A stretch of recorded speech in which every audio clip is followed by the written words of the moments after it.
We spoke to Jayant Sinha some time back, just to get a sense of how the government's thinking on the eve of the budget. I spoke to him earlier. I'd like to now play that out. Let's see what Jayant told me.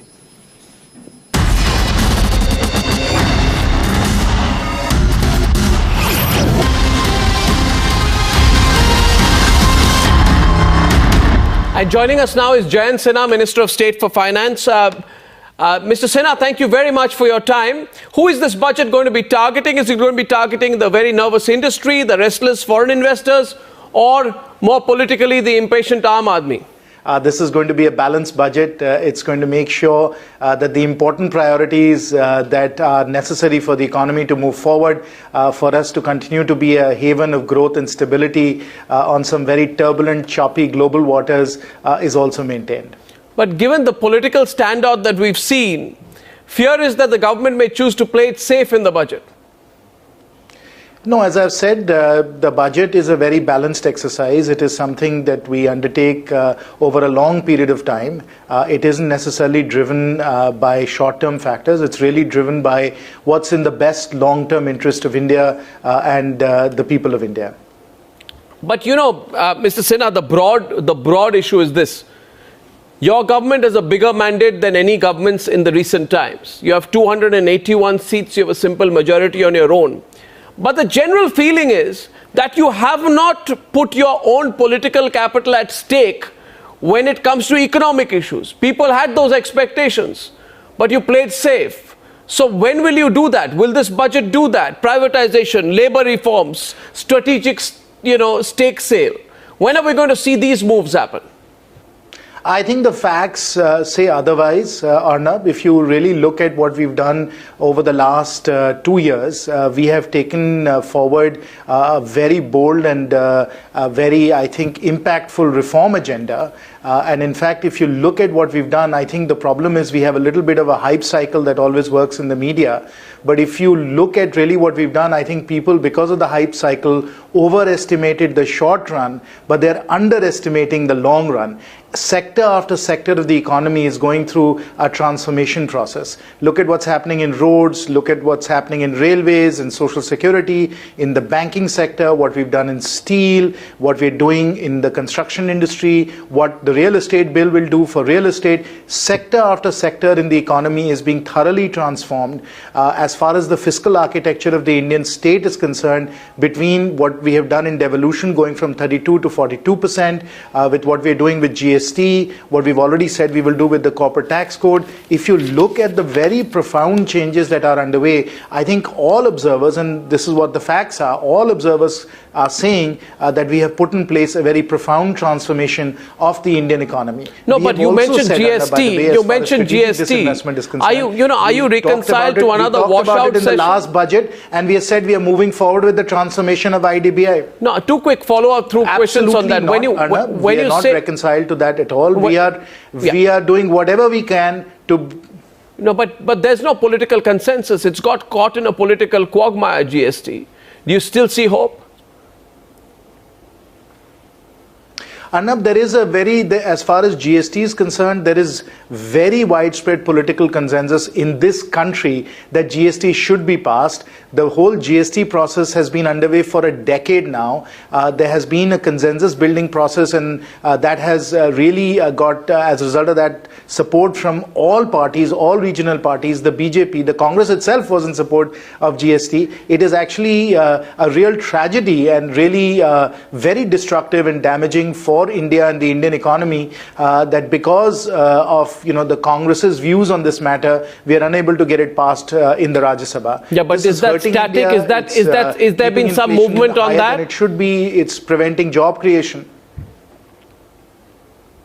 We are trying, as you know, Honorable Prime Minister, Honorable Finance Minister have been meeting again and again with all parties in the opposition. We have said that we are open to discussion on all reasonable issues that are being brought forward. We've had the Select Committee of the Rajya Sabha provide its report. So we have bent over backwards, Arnab, to be able to forge a national consensus. And you speak about the land bill. We went through a similar exercise there, and when we found that national consensus on land reform was not there in Parliament. We said let each individual state deal with it. So we are showing some deft political management on these issues. Wherever there is a national consensus, like there is in GST, we are bringing it forward, we are bringing it in front of the people and saying, let's pass this. Right. Wherever the national consensus is not there, we are taking a different approach. So but as far as reform is concerned, we have been absolutely crystal clear in this regard. We are moving forward with a very bold reform agenda, which, as Honorable Prime Minister says, is transforming India. Now the thing is, Jayant, that the CSO has projected the economy is going to grow at 7.6%. Will the budget's overarching theme be to boost growth at any cost? The budget, as I said earlier, Arnab, is an exercise in balancing multiple different factors. It's very important for India to continue to be the haven of stability, as I said, in a very turbulent global economy. So there is that set of factors that we have to balance. At the same time, we do need to make sure that the economy achieves its full growth potential. And right now, the honest truth is that the economy is really moving on 3 speeds. We have one part of the economy which includes e-commerce, tourism, urban consumer goods, hotels, restaurants that are all growing very strongly, and we are really at top speed there. We have another part of the economy because of steel, because of aluminum, coal production, iron ore and so on, where we are not moving as fast as we would like, and that is kind of the second speed the economy is on. And then there's a third speed, which quite frankly is because of 2 monsoons that have been well below the long-term averages, 12% the year before, and then 14% this fiscal year, where we've had deficient rainfall, and as a result of that, our rural economy obviously is not growing as fast as we would like. So we have an economy right now which is operating in 3 speeds at the same time, and therefore growth is a very important priority for us to ensure that the entire economy can grow at its full potential, which is between 8 or 9%. Are you looking at a fresh capital infusion? Can you afford that? Arnab, this is all good news what is happening with the banks. The reality is the banks have been very hampered by the policy paralysis and the crony capitalism of the UPA government. Because of that, lots of loans were made out that should not have been made out. Lots of loans were made in sectors where policy had to be scrapped and then restarted. And because of that, bad loans started to mount. We had a whole set of stressed assets that began to really afflict the economy. What we've tried to do is to find not just a way of strengthening bank balance sheets, but at the same time ensuring that these problems don't reoccur again. And again, the facts will tell you that in August 2015, when we launched Indradhanush, which is a reform package for the public sector banks, we put in place the most wide-ranging reforms in the public sector banks since nationalization in 1969. So we are dealing with the issue of recapitalizing the banks, strengthening the bank balance sheets, while at the same time ensuring that this set of behaviors does not occur and does not come back again to haunt us. We are also taking into account industry-wide measures that are required to stabilize the situation. For example, in steel, we've introduced minimum import prices. In the power sector, Honorable Power Minister... But you didn't answer my question. Will the government look at a fresh capital infusion? We've already laid out in Indradhanush what our recapitalization plan is. So at an ET event last month, there was a bit of nervousness where the Prime Minister said that incentives for corporates should not be seen as subsidies. And some people began to get nervous, began to talk about how this government is being a bit insensitive for corporates. They're already bleeding, they're having a tough time, and now maybe your government wants to withdraw concessions to corporate India. Is there that kind of thinking afoot in North Block, that you've indulged the corporate sector too much already? Arnab, you found that elusive middle ground when you're being criticized by folks on the left and some folks on the right as well. So as I said earlier, obviously our goal is to be able to produce a balanced budget. And as we do that, obviously we'll take into account what is required to be able to provide the growth impetus to the economy. No, but you said, I'm a little confused. Your government said no to retrospective taxation.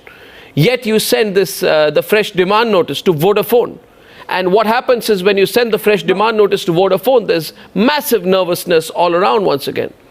Why didn't you settle this issue once and for all? Where is this coming from? Arnab, I think, Arnab, that's a complete red herring. It is the media searching for a headline there. As the Revenue Secretary explained very clearly, it was a routine matter. You must understand that the Vodafone issue has not yet been settled.